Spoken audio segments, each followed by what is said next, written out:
Bismillahirrahmanirrahim. Assalamualaikum warahmatullahi wabarakatuh.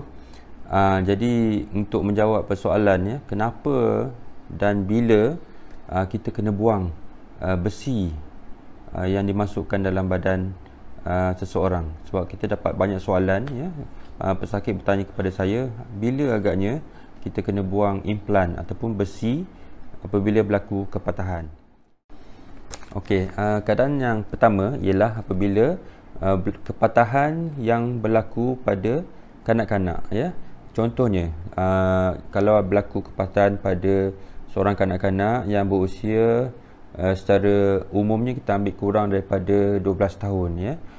Jadi apabila berlaku kepatahan pada kanak-kanak, contohnya anak tuan-tuan, puan-puan berusia 5 tahun ataupun masih bersekolah rendah, contohnya kaki patah, ya, kaki patah, tulang paha patah, kita masukkan besi, ya, untuk betulkan balik kepatahan tu.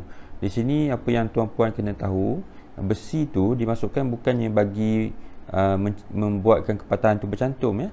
Sebenarnya besi tu kita masukkan supaya kepatahan tu akan bercantum dalam keadaan yang betul, ya. Contohnya kalau dia patah macam ni, bila kita letak macam ni, kemudian kita masukkan besi tu untuk pastikan kepatahan tu, kaki tu lurus, ya, dan proses penyembuhan tu akan berlaku.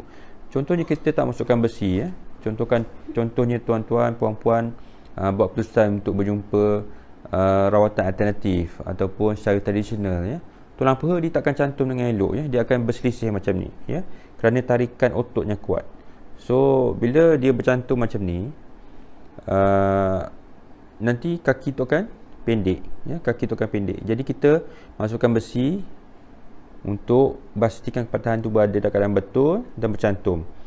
Jadi untuk kanak-kanak, apabila tulang tu dah bercantum, biasanya kita akan cadangkan balik kepada tuan-tuan, puan-puan untuk kita buang balik besi tu, ya. Biasanya selepas kepatahan bercantum.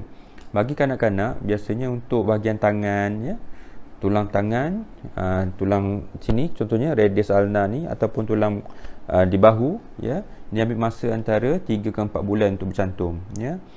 Kalau tulang paha contohnya atau tulang betis, bahagian kaki dia mengambil masa lebih lama sedikit, ya. Biasanya antara 4 ke 5 bulan macam tu, ya.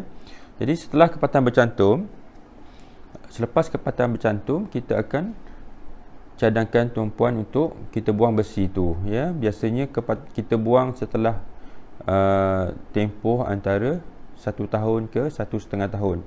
Okey, kenapa kita buang besi ni? Kerana tulang kanak-kanak ni sebenarnya masih memanjang dan membesar, ya.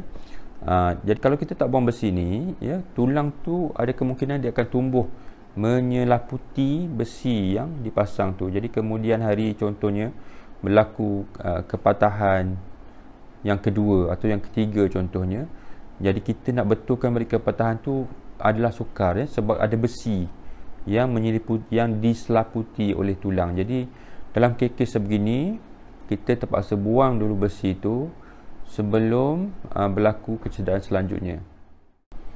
Sebaliknya, jika berlaku kepatahan bagi orang dewasa, ya, secara umumnya kita ambil 18 tahun ke atas, ya, tulang ni sekiranya berlaku kepatahan, kita sudah masukkan besi, ya, sama ada besi di atas tulang yang dipanggil plate ataupun besi di dalam tulang, kita biasanya tak perlu buang lagi besi tu, ya. Kita tak perlu buang besi tu.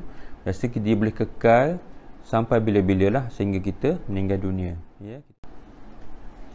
Baik, keadaan kedua, ya, bila kita nak buang besi lagi, apabila contoh besi yang dimasukkan tu mengganggu pergerakan, ya. Contohnya terlampau dekat dengan sendi, ya, terlampau dekat dengan sendi. Yang ketiga, sekiranya besi tu contohnya terlampau, kita panggil prominent, ya. Contohnya pesakit tu kurus sangat, ya, anda terlampau kurus, besi tu terasa di bawah kulit, ya, tak selesa. Jadi dalam keadaan macam ni, selepas kepatahan tu bercantum, kita boleh buang balik besi tu, ya, selepas kita bincang dengan tuan-tuan puan-puan lah. Okey, tu yang ketiga. Keadaan yang keempat, bila lagi? Sekiranya tuan-puan, puan-puan minta nak buang, ya, besi atau implan ni. So, ada juga pesakit yang kita hormati keputusan tuan-tuan puan-puan ya, minta untuk buang besi, tak ada masalah. Kita boleh buang besi untuk tuan-tuan puan-puan ya. Biasanya kepatahan diri cantum lah. Jadi untuk pastikan kepatahan betul-betul cantum, biasanya kita akan cadangkan tuan-tuan puan-puan tempoh selepas tahun ya. Biasanya selepas tahun, setahun setengah dapat betul-betul cantum, tuan-tuan puan-puan boleh datang ke hospital dan kita boleh bincang untuk buang tu. Kita akan bagi tarikh ya. Kita akan bagi tarikh untuk kita buang besi tu balik. Okey. Keadaan terakhir yang kita buang besi ni tuan-tuan puan-puan ya, apabila berlaku jangkitan kuman. Ni saya sebut last sekali sebab kita tak mahu keadaan ni berlaku ya. Kita tak mahu keadaan ni berlaku, tapi kadang-kadang ia berlaku. Risiko jangkitan kuman ni sebenarnya tak tinggi pun ya, dalam 1% saja. 1% saja ya. Tapi apabila berlaku, kadang-kadang apabila berlaku kuman ni, dia memang suka ya.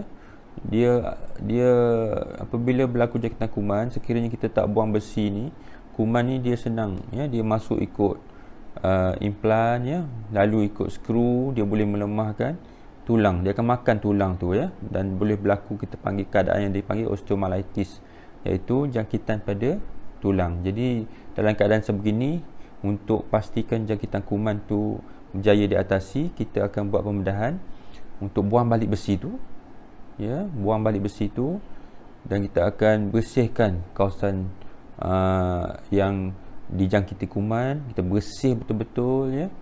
Kita akan pastikan semua kuman tu telah dibersihkan, dan kemudian kita akan bagi antibiotik untuk membunuh semua saki-baki kuman yang ada. Okey, selepas kita buang besi tu nanti, jangkitan kuman sudah diatasi. Kalau katakan kepatahan tu dah bercantum, alhamdulillah. Tapi sekiranya kepatahan tu belum bercantum, ada proses-proses seterusnya yang kita perlu buat ya.